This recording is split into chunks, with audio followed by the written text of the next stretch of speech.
Hello, and a very warm welcome to the second episode of Tractor Line and the first in our special lockdown tapes. Now, myself and Matt Newman, you can see the bottom right-hand side of the screen there, very luckily joined by the champion trainer himself, Mark Wallis. Mark, how are you? It's very good, thanks, Dave, and hello, Matt. Yes, all good, lovely sunny day today, and yes, very good. And Matt, we're joined by the main man today. Yeah, obviously we've got Mitch working on the more difficult bit back end, so you have my lovely face on camera, which I'm sure everybody will enjoy. Okay, marvellous, of course. So we'll give a big shout out to Dave Mitchell behind the scenes, making the magic happen. As I say, this is going to be the first in a series that we do during this lockdown period, where we reminisce, reflect, and try and look forward as well. We've got the champion trainer with us. Right, the current state of play in the world of greyhound racing in the UK. No racing, of course. Our last meeting was staged Monday, the 23rd of March. No word yet on the return, but the GBGB have drawn up a plan, ready to go when it's safe to do so. Well, Mark, I suppose the first question, you coping with the lockdown? No racing, you coping?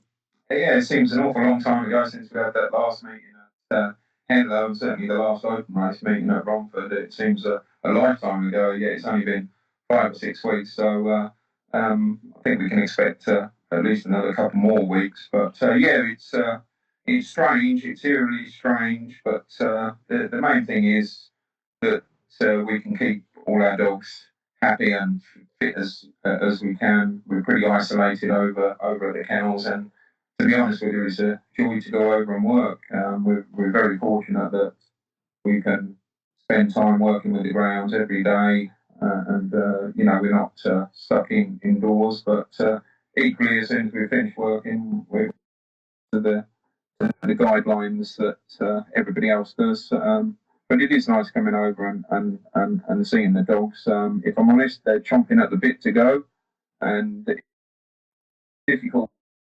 They're definitely missing their racing, that's for sure. But they're all happy. In terms of staffing issues, I'm assuming that there probably aren't too many because you're very much a family operation. Yes, most certainly. And,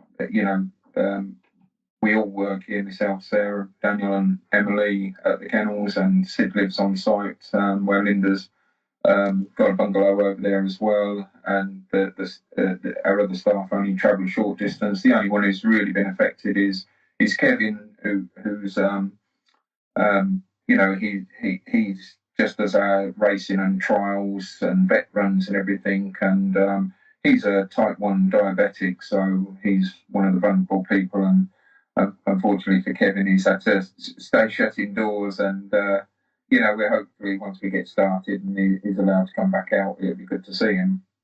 Now, the mechanics of in terms of funding, prize money plays a big impact in that. Financially, the impact on you, what has it been? Without obviously going into too much detail, and what kind of support have you been given since we've been locked down? Yeah, it was one of those things. Nobody really knows what's in store when this first came about, and I wouldn't know anything to do with ground racing. People's safety and welfare comes first, and sometimes ground racing should be on a back burner while all this is happening in the world. But we what we're doing and the best way we can cope with the situation. I would say about 30% of our income comes from prize money and contract money. So it's in a business where margins are very thin in the first place, it's quite a hit. And at the moment, we're okay. We've been fully supported by our owners, who have been extremely good in everything that's happened. It's crucial. The support we've had is most welcome. I think different people have different things to say about that support, but I feel myself that any support that they've given is grateful. When you've got a kennel and you've got plenty of owners in the kennel, then the support from GBGB is welcome. And unfortunately, I feel like over the years, there's there's so much emphasis been on daytime racing, and contracts from trainers have to be fulfilled, and there are so many trainers out there that carry a huge amount of dogs in their kennel that they own themselves, and this, of course, they've got no owners, money coming in at all, and they're more reliant on what they can get from the GBGB and any of their promoters. I would say thank you to Kevin Boothby as well, who's supported every Henlow trainer with a small payment each week, and so payments that has helped tremendously.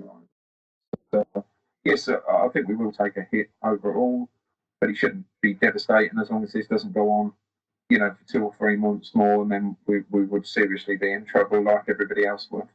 Yeah, I'm sure. Have you spoken to many other trainers, other kennels? Is everyone sort of in the same kind of boat as you? Is some feeling it harder? Have you spoken to, well, we don't have to divulge who you've spoken to, but have you sort of compared with other trainers their situations? Not really spoken to many of, say, the other trainers outside of sort of the people I know, sort of thing, and but I do keep an eye on media stuff and anything I can to see what's happening. I had a good conversation with both Rab McNair, John Mullins, Patrick, and they're all to be fair, they're more concerned about everybody's safety and well-being rather than how hard this is hitting on the racing side. But at the moment, I think it tends to, like, the ground racing is okay if it's only going to be for a short time. I think there could be huge impacts if this lockdown particularly carries on for a long time. Absolutely. I'm sure we'll only be back when safely able to do so. In terms of, what would have been going on, we would have been right in the middle of the Derby, Mark. Not really any word on what's happening there or other competitions on perhaps a Derby late on in the year. Well, certainly, I think one of the main things to do is as soon as we can get the green light to start trialling again. Of course, there's thousands and thousands of dogs that have all got to trial back in a matter of a short space of time, and I'm pretty certain that both ARC and SIS will want content onto their services as quickly as possible. One trial, maybe 2 trials, should hopefully be good enough to get some cars assembled within say 7 to 10 days, which would be that's got to be the priority to me, is to get some dogs trialed on, graded, get some content on there, and then once we're up and running after 2 or 3 weeks, the finer points of, say, open racing, derbies, and all that can be sorted out. I've got some different on those kind of things that perhaps we could touch on later. I'll try and lift the mood a little bit with everything that is going on. Toaster, you mentioned Kevin Boothby. Toaster, when we do get back to racing, I'm sure won't be far behind in starting up, renewing, as it were. Will your kennel be involved there? I'm assuming that you're attached to Henlow, a big kennel. You're going to be split across both? How's that going to work? Well, quite well. I mean, everything that... I mean, let's firstly say, there's a bit of a contentious issue. I said I'd never step back, a foot back into Toaster after the amount of money that myself and many other trainers were owed there. But what's happened really is Kevin Boothby is our boss at Henlow, and I've seen the day where he'd take on Toaster, and it's some light at the end of the tunnel in what is a tough ground world over the last few years, and it's great really to see Kevin take it on. He's asked us, would we come and support it, and of course I jumped at the chance to be able to go there. But we're not leaving Henlow behind. We've got we're going to sort of do a split kennel where we're going to leave some runners that are more suited to Henlow that perhaps would struggle to get the distance at Toaster. And then, of course, maybe the dogs and the ones that stay a bit better will be aimed at Toaster. The way I see it, Kevin Boothby said that he's looking to race Saturdays and possibly Sundays at Toaster. And of course, that leaves a big hole on Monday, Tuesday, Wednesdays, Thursdays, which is perfect because Hemo have all their meetings, 2 on a Tuesday, 1 on a Monday, 1 morning on a Thursday. So I think this is going to work lovely. Hemo to Hemo and Toaster, and then of course Kevin is committed. We all know that Kevin Booth is a great dog enthusiast, and he loves the open racing. He loves the top class dogs, and I think he's planning to make Saturday nights real special.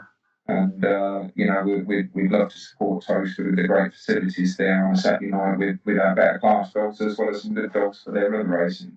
Well, it is a different place, you say. It's under new management. And speaking of Kevin Booth, we thank him because he sent us some trial footage so we can sort of appreciate the different shape. We'll play that out while we carry on talking.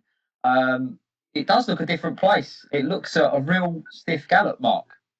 Yeah, so I was fortunate to be invited there about 4 or 5 days before the lockdown, and had a good chat with Kevin and everybody connected with Toaster now. We had a walk around the track. It was virtually finished and ready to go then, and I must say the improvement to me is the running surface. There was an awful problem there before. I'm not saying it was unsafe. It wasn't but the drainage wasn't great. The sand that wasn't the proper sand, and Kevin's and his team have now completely redone the whole surface, and it felt brilliant. In my time in ground racing, the 2 best surfaces I ever came across was quite done, and this is as good as them 2 surfaces. It's fantastic, and I wasn't a massive critic of the previous track. I'm going to say that straight away. I actually thought it was unfairly criticised quite often, but Kevin's, as obviously many other people have felt that the straights needed to be longer, and he's adjusted that. And as you can see in these trials, it is even better. As a running track, it's really, really going to get going. The distance is perfect. Lovely sweeping bends still. Nice long straights. It's got to be the best ground track that we could have ever envisaged, and hopefully that will be the case when we start. It's just nice and exciting that the track is opening or reopening in these sort of sadder times where tracks are more often closing than opening. But it's a grand place as well. You drive up there, it's got that special feel to it. This is going to be a huge asset to the sport. It has, and it was before. Let's not forget that Lord Esquiff and his team did a tremendous job there before of producing top class facilities, and we enjoyed Toaster. The whole sport enjoyed Toaster for over 3 years, and we are thankful to Lord Esquiff and Kevin Ackerman and his team for producing that. The reasons why it went wrong was perhaps for others to discuss, but as a ground track and a facility for ground racing, it was as good as there can be, and we had 2 fantastic derbies there that everybody enjoyed. So I think Kevin Booth is obviously more of a ground person, and he knows, absolutely, he knows how to promote this place properly and get the right crowds in, and get run a ground business that can actually thrive and make money. And I can see him doing that, and I see no reason why Toaster can't be here for the foreseeable future for a long time. Let's hope so. Right, we'll move on, Mark. During this strange time, one of the highlights has been your kennel's Twitter account. One of the best, has to be said, at Wallis_Mark or at MW Greyhound. And we've all been enjoying your reminiscences of the biggest and best from you as a trainer each day. And we're going to do that again now with you, because you've obviously won 2 Greyhound derbies. We'll start by going back to 2000, and we'll listen on the commentary for Kind of Ready doing the business. To the roar from the terraces. Starlers checking them over one more time. The hare is on the move. Our time has come to crown the champion of 2009 for the Blue Square Greyhound Derby final. £100,000 the winner. Ballymac Russo in track 2 is the 2-1 favourite. Here comes the hare. Away we go. Fierceophonics out quickly here on the inside. Wise Thought tries to go with him, so does Ballymac Russo. Fierceophonic goes round the first bend in front, and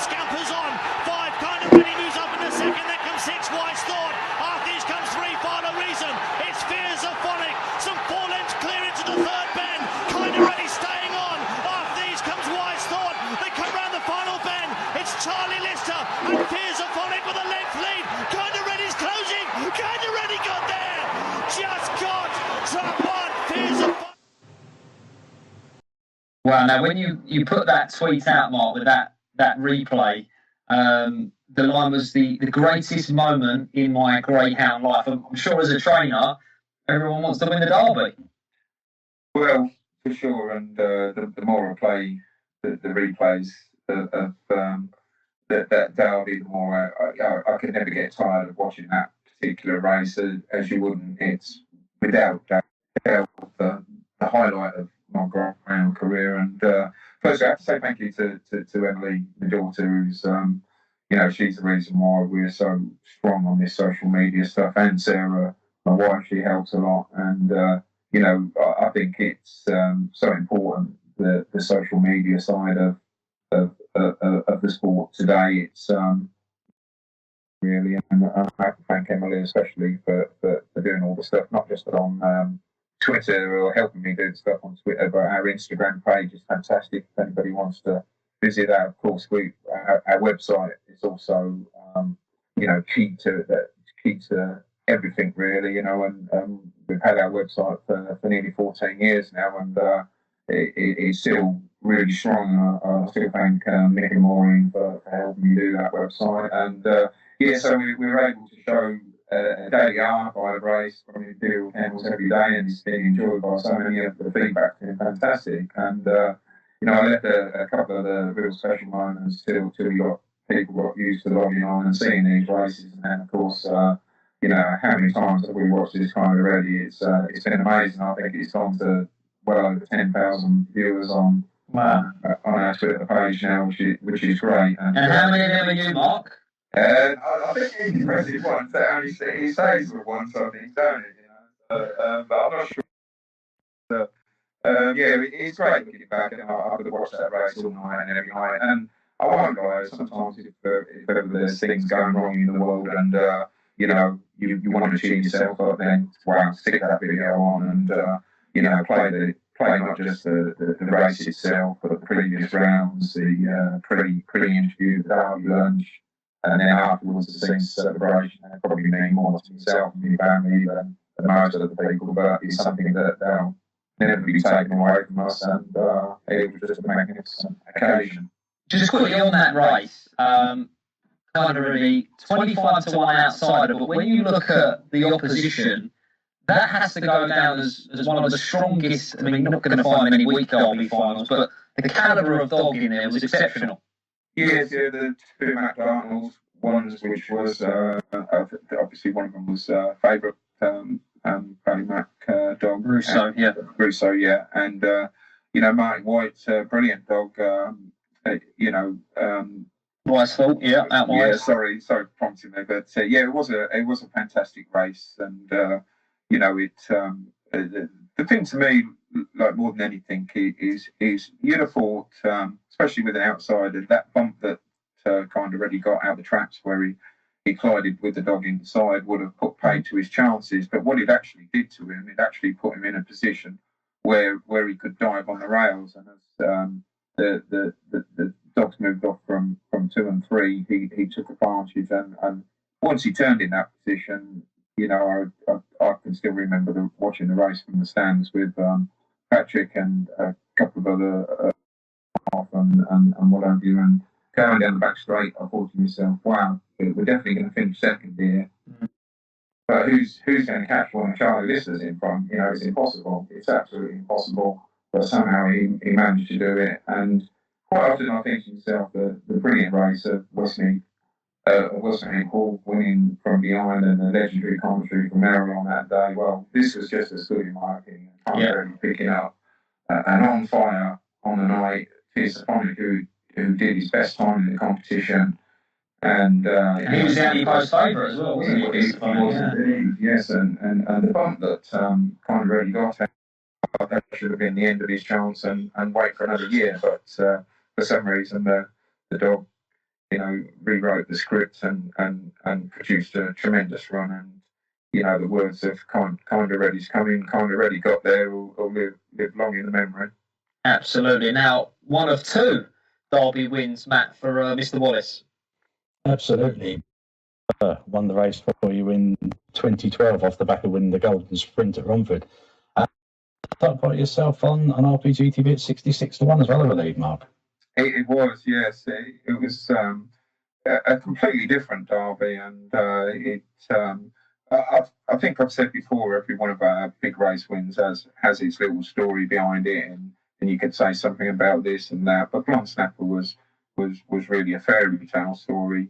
You know, the year before he was 8-1 favourite, and that was after recovering from a broken wrist, which he got the year before when trialling in Ireland for the Puppy Derby after a great puppy career. You know, he came out of that and I was looking really good. Did some fast trials at Wimbledon, and I think he was 8-1 favourite in 2011, anti-post favourite to win. And in the first round, he was in a 5-dog race before qualifying, and I think they'd almost got to the winning line first time round, and he hadn't even come out of the traps, and ended up getting knocked out. If ever you've seen the elation of winning a big competition, a derby, yeah, think of the exact opposite that night when your 8-1 favourite is out in the first round, sort of thing. So, and then he had his problems as well after that, and in between those problems, he proved what a great dog he was, winning the Sunderland Classic in £25,000 race in a track record time.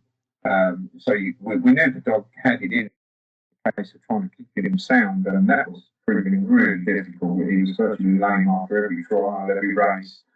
We'd pack him in ice, and we'd look after him, and he couldn't be worked at home or anything like that. So, you know, when we get through a bad period in winter, and I took the decision to run him in 400 metres at the Golden Sprint, I think I had everybody saying, well, that's a mistake, he's got to be left fresh for the Derby chance. But not only did he win the Golden Sprint, you know, we got him through a derby, and then I think my main thing in the derby in the final itself, where he took that severe knock at the in between the first two bends, that should have put paid to his chances, but he rode it so well, and that to me was proof of how much work we've done on that dog for him not to go lame that day, and to come out that second bend in front and a lead he was not going to relinquish. Lovely. Well, let's have a little look back at the 2012 Derby. Enjoy the call. The Derby roar is up already, and the hare is on the move for the 28th running of the Derby here at Wimbledon. Its old home, of course, White City. The WilliamHill.com Greyhound Derby final of 2012. £125,000 at stake, and there they go, racing up for the first bend. It's a good start from 4, Taylor Sky, who's going to try and lead round the bend here, and does so successfully. Oh, there's trouble. Blonde Snapper on the outside now goes on, with Philo Iman in second, as they head down the far side. Blonde Snapper taken on by Philo Iman. Oh, get back to Coulibaly Byrne. It's still Blonde Snapper with a lead of half a length over Philo Iman. They come off the final bend. It's Blonde Snapper. Can he hold on? The answer is yes. Blonde Snapper wins the WilliamHill.com Greyhound Derby. Sensational performance there. And I think, as you said, a lot of people forget just how good he was. The track record at Sunderland when he won the Classic. He was runner-up in the Gym Crack at Hall Green, the Blue Artisan, third in the Puppy Derby to Raven Giovanni. I mean, he had a huge longevity to his career, despite the fact that he was evidently difficult to keep sound. I mean, it's a hell of a credit to you as a trainer.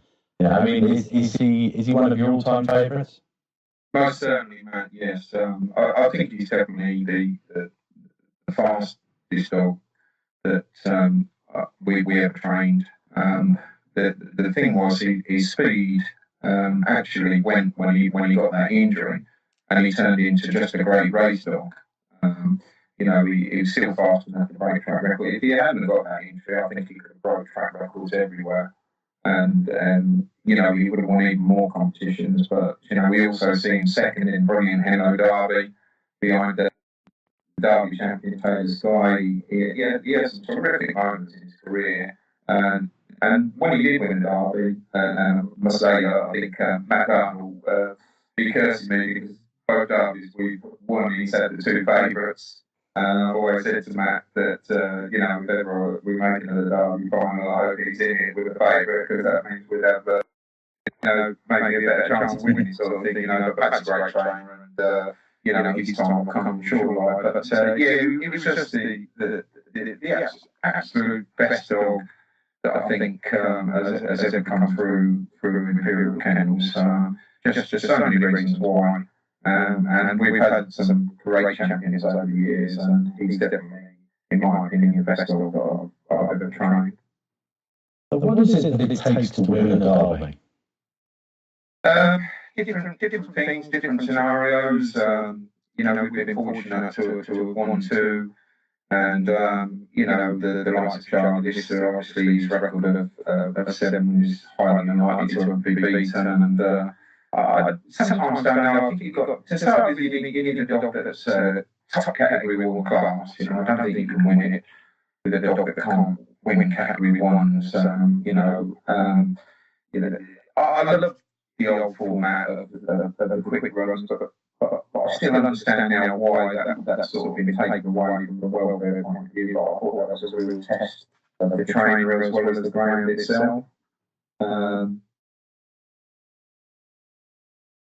Very good, because you have one run a week for nearly 4 or 5 weeks, and then you have a couple of quick runs, and then you're in the fight. It's actually, if you've got ground that's only 90% when the derby starts, it's probably the ideal situation, because you've got time to build him up to be that 100% right in that final. And putting you on the spot a little bit, if you have another derby winner in your kennel at the moment, who would that be? Right in the kennel at the moment. I mean, I thought we had a reasonable chance, not in maybe the quantity of runners that we had, but we was a little bit light in 4-bend dogs at the moment. But I did feel like Antigua Romeo was going to have a great chance. As it happens, you know, he went lame just before the final of the Steel City Cup, and I felt like he had potential to win a derby this year. It could end up working out good for him, because he's now virtually fully recovered. He would definitely miss the derby had it not been for the coronavirus, and he could come back, and I would say I think he could even improve again. Got the feeling that he might be the kind of dog that's very, very capable of winning a derby. Okay, well, we might see him a little bit later on if you do stay with us. Mark, we are only in March of the new year. Well, actually, we're not in March, we're now in April. But I don't think it's far down the road to look back on some of last year's big wins, and there were some absolute belters, and one that sticks out that possibly has to be one of the races of the year last year was I Am's a Breeze winning the Regency. Now, what a service she was for you, and in this incredible race, I mean, it was a fantastic lineup. To reel in a strong stayer like Goldie's Hotspur, I mean, you must have been watching this in almost disbelief. Oh yes, most. Yeah, you know, the thing with I Am a Breeze, it's not really until she's retired that I realised what a great bitch she was. You know, she had some tremendous highlights. She was fast enough, as you can see here, to win a Regency over a stiff 6 pens. She won a Durando marathon, you know, over a stiff 900 plus meters. She was so versatile in that races. She won second. She loved that red jacket at Track 1 as well, didn't she? She did, yeah. So I think she's been unlucky. You know, she never really received any nominations for any awards or. But she was a tremendous bitch, and you know, this Regency. If you want to look back at some great races over our history, then you know, seeing the bitch come from. She was last with less than 200 metres to go, you know, so, and to come through and nab it on the line was just tremendous, like, and very exciting race, and a very classy race as well it was. Absolutely, and one of her other big moments, and a race that certainly sticks in my mind, was that Brando back in 2017, a 8-dog race, which, you know, she come from almost last to first there. Yeah, if I had the top 10 races all time, that would certainly be in the top 10. I'd never get tired watching that one. It is a fantastic novel idea of Lord Hesketh to have a 8-dog marathon, and it was a perfect race to do that as well. And it was a great line. The league changed several times, and It looked like Patrick's dog was going to win it, and she's just come out of class. To come from last first in an 8-dog race is truly epic, and it's just a brilliant race to watch. Grand certainly came on great. And I think you mentioned she has been retired. Is she going to be off to the breeding paddocks? What's next for her? Yeah, she's back in Ireland now, so just waiting for the coming season.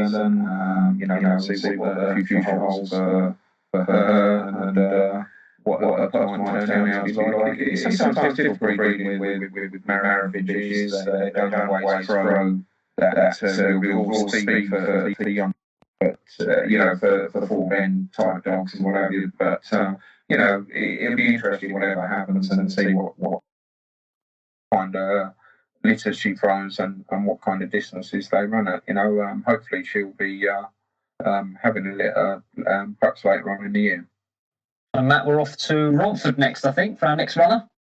Absolutely. Ianza Express. We have a little look back at her winning the Coral Champion Stakes at Romford in September. Talk us through this one, Mark, if you would, please.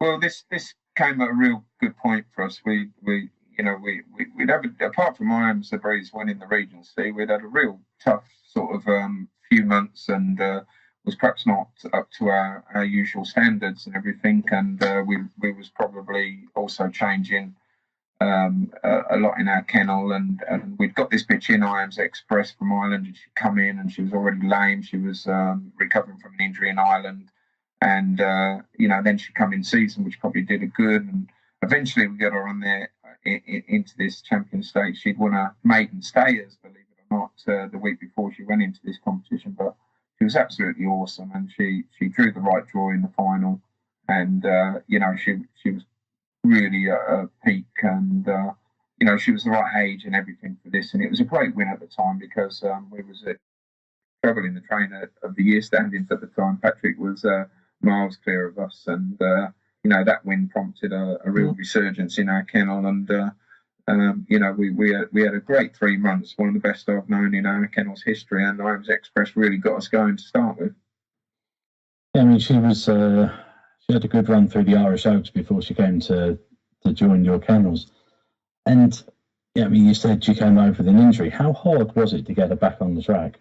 Well, most of her work on the injury, I mean, she got injured in Ireland, and most of her work had done before she came to us. And as much as there was still, wasn't sure whether she was going to stand up to the rigours of trials and racing and everything, the fact that she come and season actually gave us a bit more time to work on her. So when she did eventually start trying back, we never really had any issues with that injury. And she came back a real fresh, although she was a slightly older bitch and everything, she came back as fresh as a daisy, and hence you could see it in her racing. She hasn't had the best of luck since that race, and her wins have been few and far between. But I think again, maybe this short break that we were having might revitalise her, and she could come back and do really well again for us in the summer and for the rest of the year.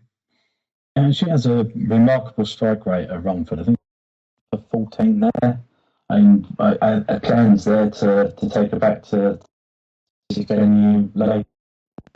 Well, I think any plans that we might have will have to be put on hold until we see what the open racing is in store for us. Whether that's going to be happening, which probably takes me on to the point. I think once we do get to looking at where we are open racing, and it's vitally important that we do have open racing, because the amount of issues it rises between what breeders are going to do. Breeders will only breed if there's top races to go for. I'm sure you know very well yourself, Matt and David, of what happens in Australia. Everything works from the top and then downwards first, sort of thing. Whereas, it seems like over here the emphasis is on graded racing before anything else. But the key issues, in my opinion, are that if you don't have those top class races, what's the point of breeders breeding to try and get champions? Nobody breeds a litter just to breed for A10s or A11s. They breed to try and get a champion first, and then what comes, the percentage wise, the majority don't make that, which forms our graded racing. If you don't have the aspirations of breeding a top dog, they won't breed.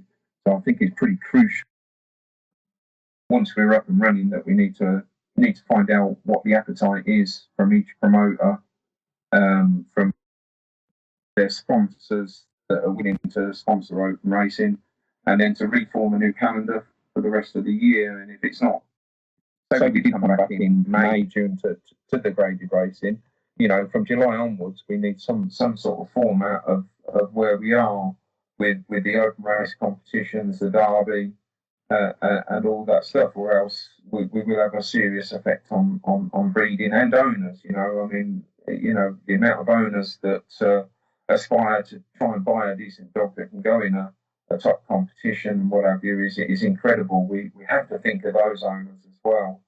And in my opinion, when we do find out, who's going to sponsor, our Hove having their Sussex Cup, our Yarmouth having their East Anglia Derby, our Newcastle having their All England Club, our RPG TV still got money in the pot to sponsor the events that they were going to sponsor. Let's find out exactly where we stand on this, and rather than just Amanda Dublock from the GBGB and our open race committee sitting there deciding on the schedule, let's get a few people like yourself involved, and some maybe trainers and owners, and say, right, we can do this, we can do that, and let's have a proper last few months of well spaced out, well organised competitions, and that to me is the way to end the year, and it's an absolute essential part of ground racing is the top competitions and open racing. Absolutely. Now, just a week after AMS Express won the Champions Stakes, there was another big winner for you at Romford, Dave. It was, yes. It was actually a Kennel 1-2, this one, Mark. We're going to go for the call for the Coral TV Trophy. £10,000 was up for grabs here. Bumblebee Bullet was in trap 3, came out on top, beating a certain IAM's a Breeze in trap 1. Take just under a minute to run. Now let's go back. They're racing. Riverside Honey modestly away here. The odds-on favourite, and Burgess Honey's at big price is going to make the bend. Bumblebee Bullet turns second. Savannah Winner is beautifully poised on the inside of Riverside Honey. He rather blew the start, and then the inside Joe. 2 laps to go. And Bumblebee Bullet for the Bruiser Boys leads by 3 lengths to Burgess Honey. Riverside Honey's trying to work to the front, but is 6 lengths to find the leader at this juncture. IAM's a Breeze is going for it on the inside of trap 2 there. There's 4 to check slightly. Savannah Winner is now last. A circuit to go. And Bumblebee Bullet by 3 lengths to Burgess Honey. Riverside Honey is trying to pick up out of IAM's a Breeze, who's trying to stay on. Well, Mark, what a performance. I think it was the youngest entered in the whole competition, but certainly the youngest in that final, and dominated from that, thinking the race was over a little bit sooner than it actually was. Yeah, it's another great race to watch. A fabulous 1-2 for the Kennel, and came a week after IAMS Express's victory in the Champions Stakes. So a real proper 2 weeks for Imperial Kennels, and I think I said recently, if there was one dog that you could pick that you can't wait to see race again, which one would that be? And Bumblebee Bullet was my pick for that one. And I think this break in racing won't be too damaging for her particularly. I think I think once we're back up and running, she's still very young, and I think she could potentially be the best one of the best marathon bitches we ever had, and to beat that you have to beat the best, and she certainly beat the best. IAM's Breeze, and it was a great final as well. Riverside Honey is probably the best star in Ireland, and previous Savannah Winner, Burgess Honey, Causeway Surgery. It was a great race. It was a great race, so it was a fantastic night, and just one of those most memorable occasions. Now, we moved on, Matt, to, I think, what you'd have to argue as being in the country. Yes, Antigua Fire. Won 17 of his last 25 starts at 7 different tracks, so he's not versatile. Let's enjoy his Kensington Ledger winning performance from Crayford in October.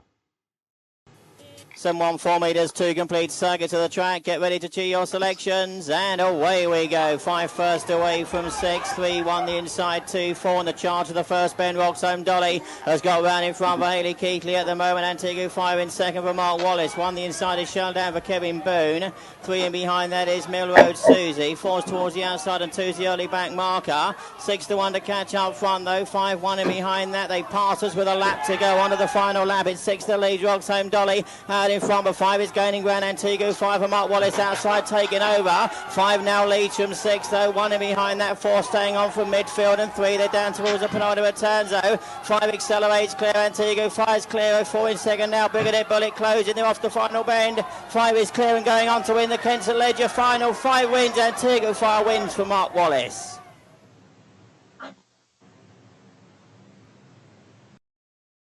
The only question there from about halfway was how far. He wouldn't be the smallest dog in the world. He's 34.5, 35 kilos. He's runner-up in the Golden Jacket 2019, 2020.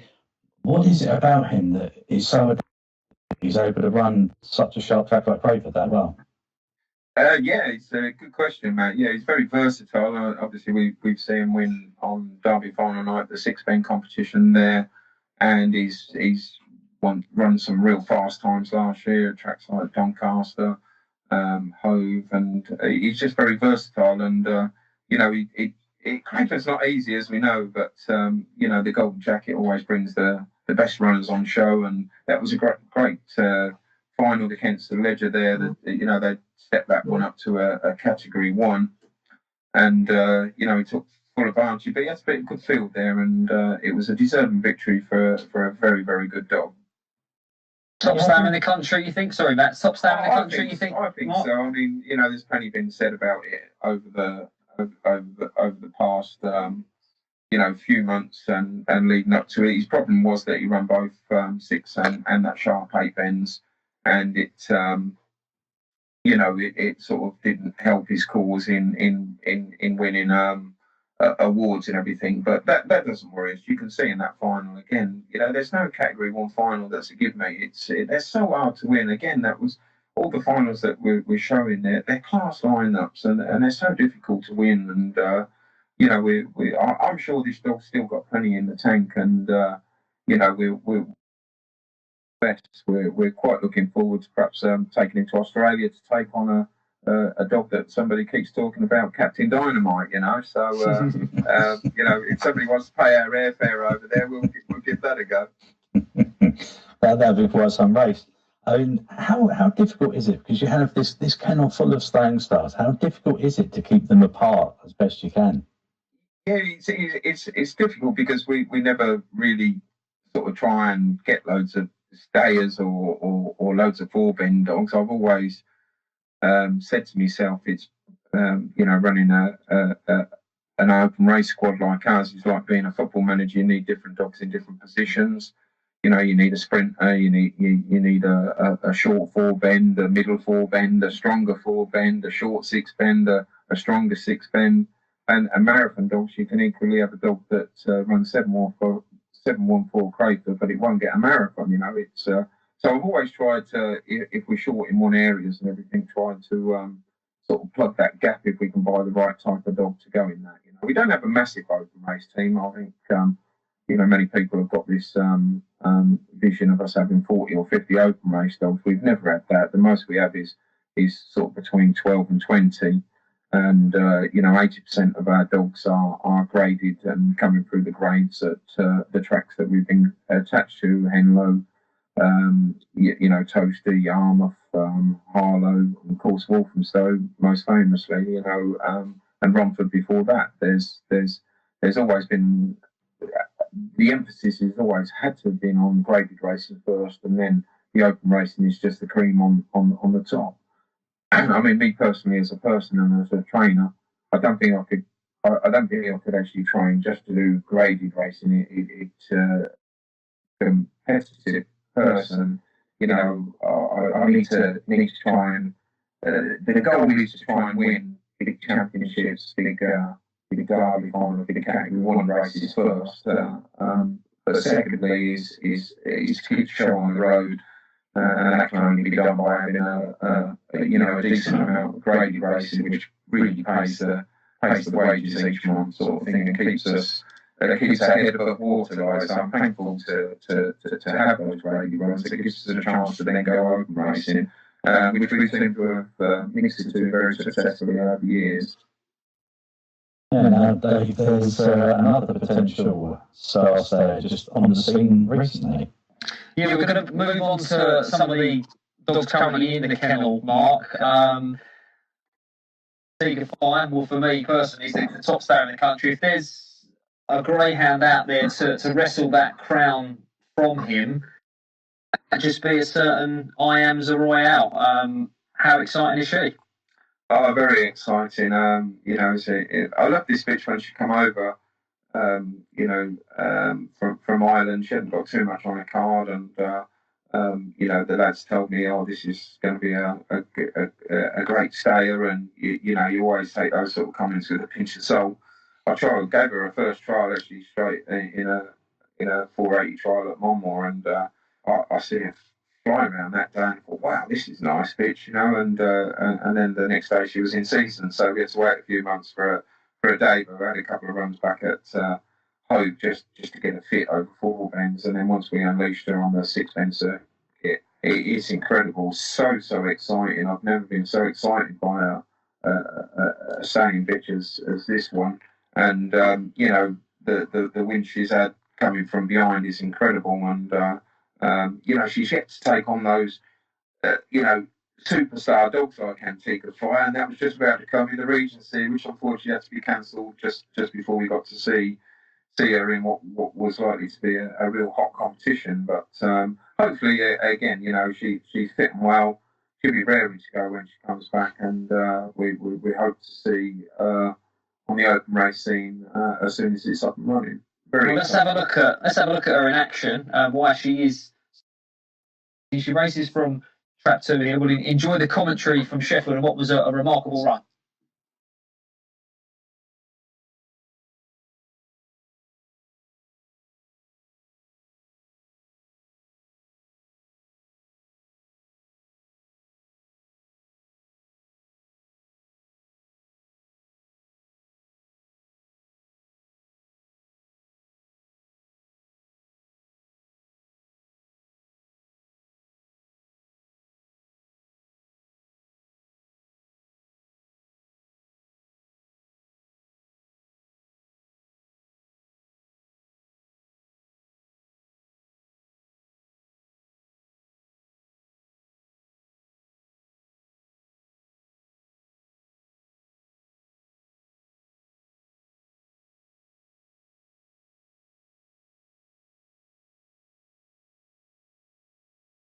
Oh, what a performance. And a quick word on the lads, as you call them, Mark, because the IAMs are the boys, Nigel Smith and all the gang. They've been with you a long time and supplied you with some serious hounds.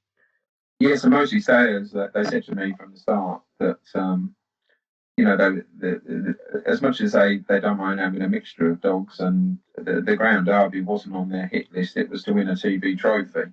And we've had several dogs over the years, exciting bitches, especially like I Am's a Girl, and I Am's a Breeze, obviously, who come close to winning that TV trophy for them, but it's not quite happened. We've come really close this year, obviously only beaten by Bumblebee Bullet. And I said to him, I think I Am's a Royal could well be your real chance over the next couple of seasons to perhaps lift that TV trophy for her, because I'm sure she'll stay a lot further and a good 8 bends, and what a addition to the staying in a marathon rank she'll be. Absolutely. Looking forward to seeing her back in action. Right, Matt, we go back to Romford and we go back to Mark Wallis winning a 5.75 competition. Yeah, very happy hunting ground. The Coronation Cup, sponsored by Coral back in January. Antigua Rum doing the business. Let's enjoy the call. And they're racing with a dash to the box. Little Trap One's blown the start line. Looking full, did exactly as the ground did last week. A trapped out beautifully. Here comes Droopy Zephyr on the outside of this one, and Droopy Zephyr's going to try and get past Our Lucky Fool. And Sparta Master has turned a length behind Droopy Zephyr. Our Lucky Fool is still in front at bend 3. Droopy Zephyr's been hampered along with Sparta Master. It's a messy race. Sparta Master has hit the front from Antigua Rom as they head to the second last bend. And Sparta Master and Antigua Rom, these two locked together, and Antigua Rom has taken it up, and Antigua Rom's going to win the Coronation Cup with by a length and a half. In second place, Sparta Master. Now, he was a finalist in the Kirby before he came over to Kennel's Mark, and he's also Golden Jacket earlier this year. What do you think his best trip is going to be? Yeah, good question, Matt. Yeah, I think when he first came over, obviously we was aiming. It went straight to Nottingham for the try and aim at the puppy on Derby Fine Line, but the dog never settled at all, and it took us a couple of months to really get him going. And you know, he won a couple of nice races at Monmore over 6:30, and you know, we didn't initially want. We didn't put him in the Essex Files, obviously, which was only a couple of weeks before the Coronation Cup. I never felt like he would be a dog that suited Romford. But when we looked at the calendar at the start of January, there wasn't really nothing to aim him at. So I said, let's give him a trial around Romford and see what he does. And of course, the rest is history. He took to the track much better than I thought, and you know, ran a fantastic in what I think the Coronation Cup this year was as good as the Essex Files final. So. You know, I think Coral are keen when they do come back to make that Coronation Cup final into a Category 1. They generously sponsored an extra £5,000 to the winner, which was really good of them, and obviously we took advantage of that. But looking at his best trip, I'm not sure he's fully got that 714 at Crayford, and maybe it was perhaps a bit too quick to set him up to that kind of trip. He actually picked up a little bit of a Achilles tendon injury in the semi-final. He was knocked over after the line, and that's tiring. And so, you know, but that's cleared up now. And when he comes back, I think his real trips are around perhaps the 660 mark would be his best type of trips. Yeah, as you said, he didn't run June last year. You stepped him up to 6 bends right at the end of August. We didn't really start to click properly until now. As such, do you think there's still perhaps something left in the tank for improvement this year? Yes, most certainly. And the thing is, we kept running like Monmore in their twice weekly festival races, and there was no hiding places in those races. They were top quality, and you know, he did win 2 or 3 of them really well. But equally, you had a real difficult race every time, sort of thing, you know. So, you know, we're a bit unfortunate that there isn't that many top class. You know, there should be more 6-bend competitions, open race competitions around. You sometimes end up looking at the calendar and think, well, there's nowhere to go competition-wise with these dogs, and it's something I would like to see more of next year. A few more tracks putting on few more decent 6-bend competitions, but you know, I think he's a big player the rest of this year. When he comes back, he's capable of winning Category 1s, in my opinion. Great stuff. So, done with stats.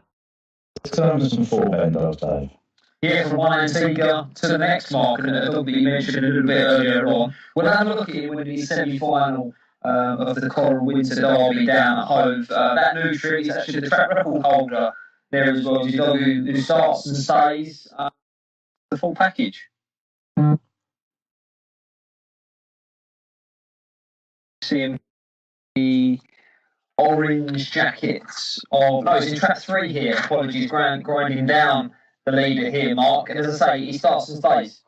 Yes, he runs Hove really well, and you know, I thought we was a fraction unlucky in the Winter Derby final itself. You know, he was start by Heather Dimmock's dog, and you know, he tried his best to get past. He couldn't get, and then he had Rab's two big strong dogs behind him as well. But it was a good performance. You know, I said this time last year, that Antigua Romeo was one of those dogs that, you know, just looks like the open races, but he could be one of those where he clicks into place. He reminds me of the likes of maybe British Honcho and Klondike Alex, who for the first 2.5 years, you know, up to 2.5 years, nearly 3 years, they just look like good open races. And then all of a sudden, you know, in that last part of their career, they absolutely took off, like, and won Category 1s. And I feel like Antigua Romeo sort of, you know, it took a little while to make him click, sort of thing. And then once he's got into gear, I think there's hardly any faster dog in training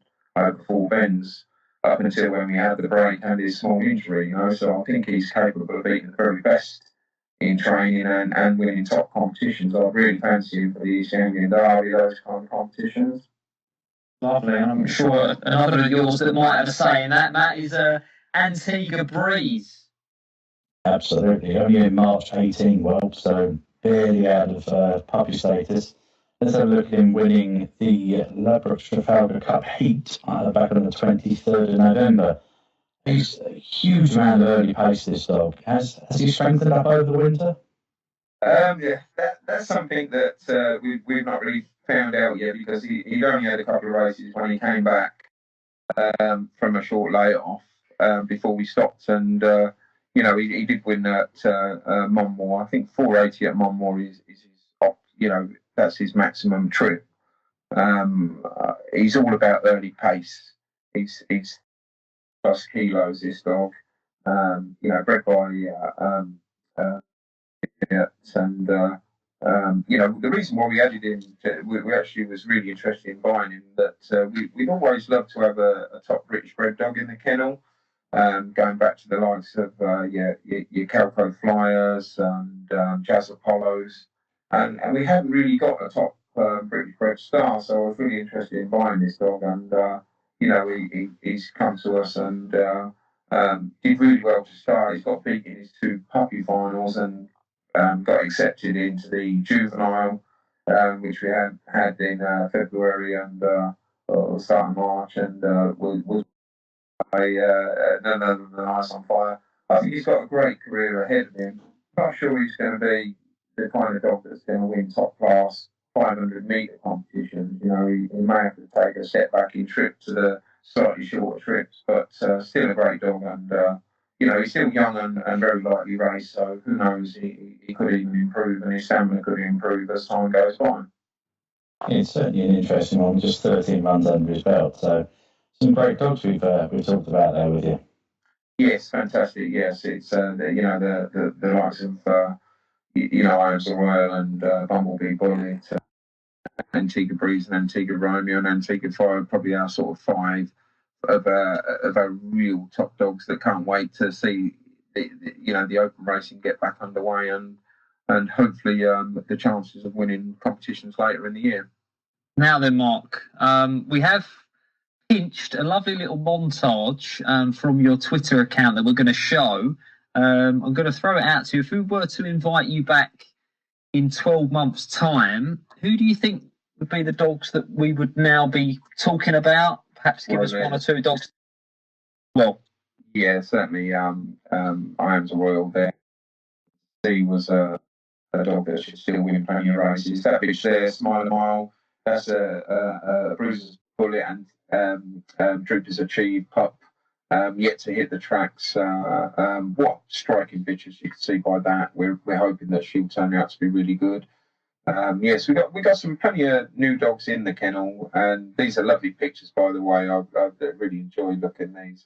Again, I have to thank Emily for doing most of these shots. She's got a real knack of capturing our grounds in great light and looking so well.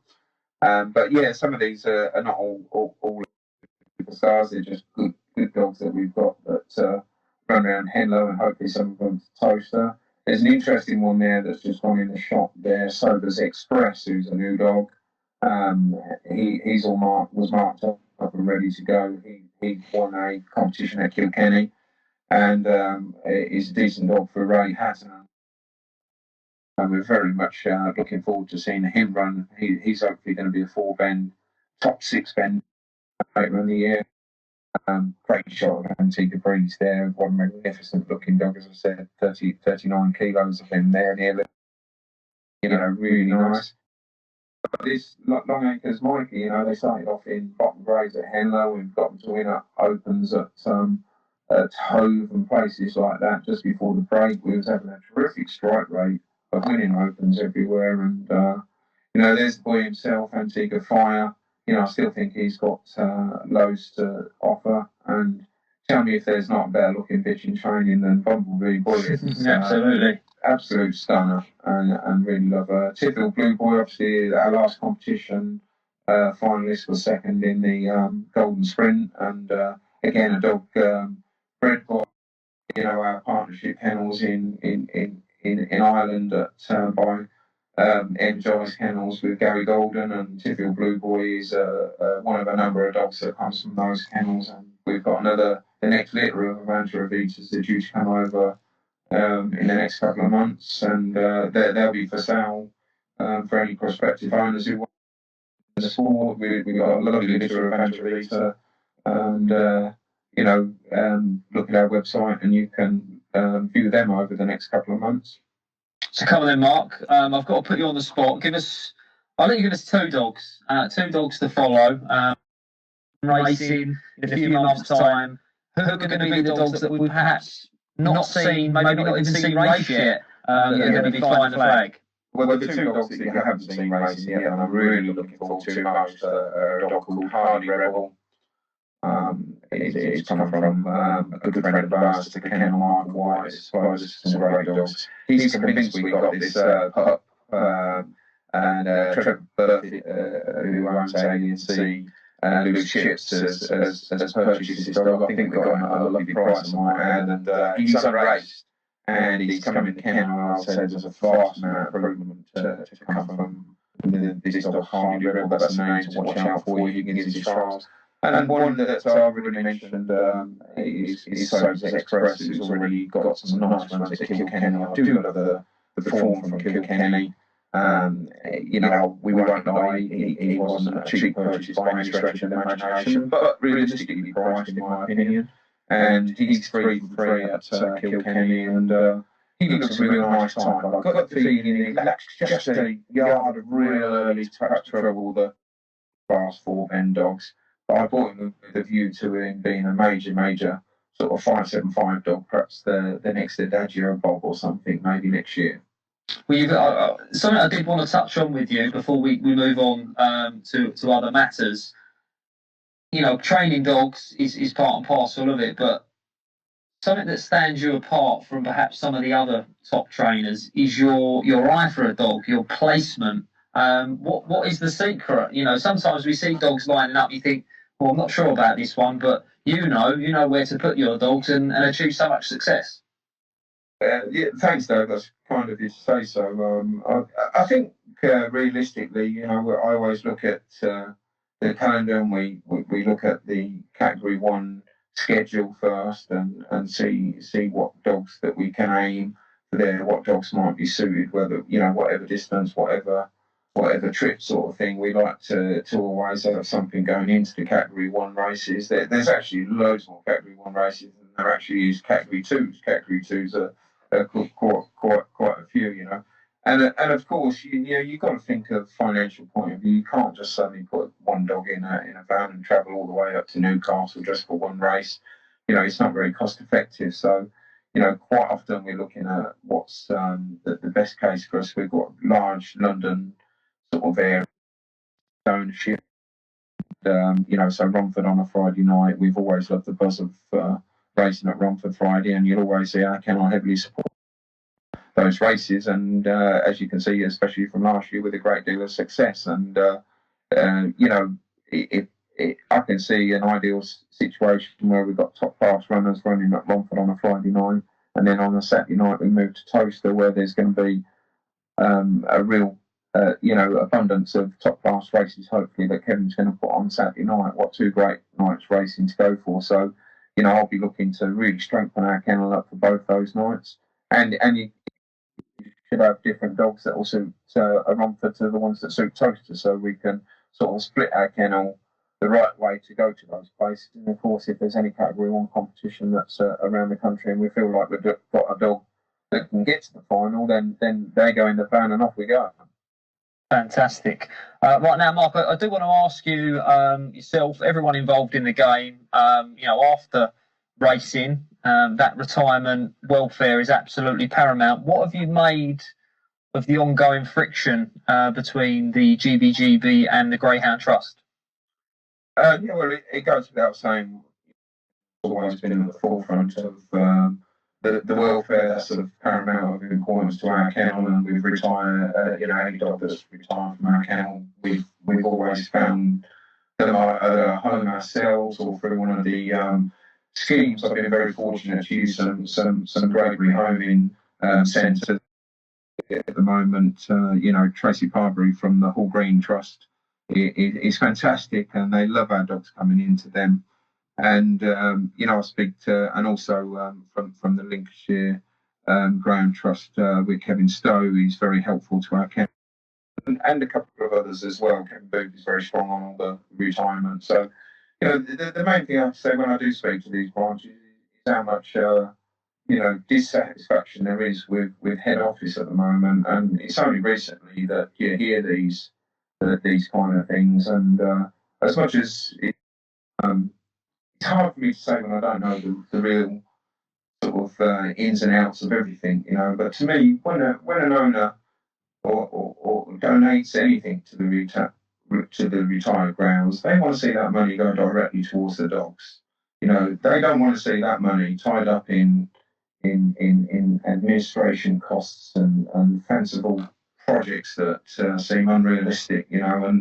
And I think there's the GBGB are the biggest donators to the Greyhound Trust, and they want to see that money used wisely. They're the same as me. There's people who have their wills changed to donate to the Greyhound Trust. They want to see that money directly, not to other things. And that's key to everything to me. There seems like there needs to be a serious look at the way funds are spent and the way funds are directed. I would have thought champion trainer Mark Wallis there. Now, we're delighted to have you on, Mark, and I'm sure everyone out there was as well. We any questions for you, and Matt's got a couple, I think. Yeah, we've got a few just to quickly spin through. You've already touched on this one a little bit earlier on. Billy Boyle has been on. He has asked what your opinion is on the importance of a thriving open race scene, not only to keep existing owners, but to attract new ones and help the overall exposure of the sport. Yes, I think I covered that in what I said earlier, and Billy's strong, on his breeding. I'd like to thank Billy and his all the Bruce Boy Syndicate for their real loyalty to our kennel. It's been amazing. Billy's gone and his family have gone through a tough time at the moment, and I think he says it all there. The top open race competitions are key to those people in Ireland breeding to set. It's the cog in the wheel that gets everything else going in ground racing, and it's so important to keep those top class races. Or what we'll find in 2 years' time, there'll just be no dogs bred, and hence there'll be no racing. And the industry can't survive without that. So I think it's something that's crucial to our sport to keep that top end going. Absolutely. The Tostar Syndicate, again, have got Dogs With Yourself. They've asked, what 2 things would you change in the sport if you had the power that the GBGB has? Good question. I'm not so sure that the GBGB have the kind of power that can change things. Moment, GBGB in our sport. I think the power in the sport lies beneath them or by the side of them in the Promoters Association, and the BGRF are probably very good at and probably could do with some more help in getting funds to the betting industry. There's nowhere near enough. The 0.6 that we get from the profits or it's just not enough. If we're going to have an industry that's going to survive and thrive, which it should do, there's no reason why we shouldn't. This could be a boom time for ground racing when we come back. We're the only show in the road.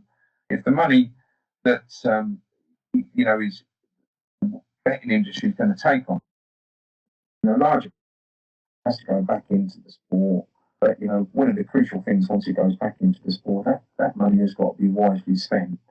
It's no good that going in there, association deciding that that's not for them because of their self-interest in what they do. We need a lot of things restructuring in the sport, because the majority, 99% of people want it to do well. And if the structure in the GBGB, in the whole setup needs changing, then we need to try and change it for the right way and not for the wrong way. There are good people who work in there in every bit of the GBGB JRF Promoters Association. There's some real good people, but sometimes you question whether they're working for themselves or they're self-interested, or whether they're working together for the good of the sport, and that's something that needs to happen, and it needs to happen fast as well. Okay, I mean, it kind of brings us on to the final question. Muttley Corner has asked, do you think the GBGB should take on a more active and controlling role for the industry and horse racing, as opposed to just being the regulator? It's a difficult question. Are they even capable of doing that? Where is the power in the sport these days? It's a difficult one. But listen, you've got three guys there that are sitting. You've probably got some better answers than I have on this. You guys, and to me, are the future of things for the better. For what it's worth, I think the GBGB, they, as a regulated body, they do really well. But that's all they are, a regulatory body. For them to have to be able to change things in the sport, they need a commercial arm to that, and they haven't got that, have they? Whether the only way to get that is to change the rules of the Articles of Association. And change that so they can have a commercial arm to the thing, to their repertoire, rather than just being regulatory. Then that's something that somebody needs to get in there and try and make it happen. Because I do feel that the majority, all the GBGB they're lovely people. They love ground racing. They love the dogs, But if they're almost got their arms behind their back to be able to do anything to change for the future, then something needs to be changed. Not with them, but with what's going on behind them, and that probably lies with mainly the Promoters Association. If I'm honest, if you just need somebody to look at this and say, right, how can we change this that's going to benefit everybody in the sport? And if there are people in there that are self-interested in only looking after themselves, it's time they step aside and let people come in there who can change the sport for the better. We have a fantastic sport. We know with you guys, especially as how they do it in Australia. There's a model out there that could work. It wouldn't take too much to change their fortunes around. We provide a terrific product. The integrity is second to none. Every trainer that I know, he's 100% out there trying to win races and do the best of the grounds. And the integrity is second to none. So we have something there that we can work on and hopefully build upon and get things right, so that there is a future for the likes of Daniel and Emily. My family. Perhaps they could be the future of this sport in 5, 10, 15 years' time. Absolutely, plenty of food for thought there as well. I've just got one final question for you, Mark, and you can argue it's probably the most important one as well. Some rather questionable dance moves. Will we be seeing any more TikToking? I can promise you there will definitely be some more TikToking. I'm getting badly into it. So I think I'll be a little bit more in rhythm the next time, and I'll come up with a good one. Excellent, good stuff. Well, thank you, Mark. We've enjoyed listening to you. Thank you for your time and your company. Do yourself, the family, all the kennel, stay safe, stay healthy, and hopefully we'll be back racing when it's safe to do so. Yes, and thank you guys, and thank you for listening to me go on for for a little while there. Hopefully, it's it's been a pleasure. It's great to see some people who have really got some great views on this sport. I hope we can hear your thoughts on the sport, Matt, David, and Dave. In the future. Well, with the champion trainer talks, you listen. Matt, we've enjoyed it, haven't we? It's been fantastic. Absolutely flown by, to be honest. Incredible. Brilliant stuff. Brilliant. Well, thank you again, Mark. Thank you for watching as well. That was the first of our lockdown tapes. Do keep out for our next one. And until then, take care and stay safe.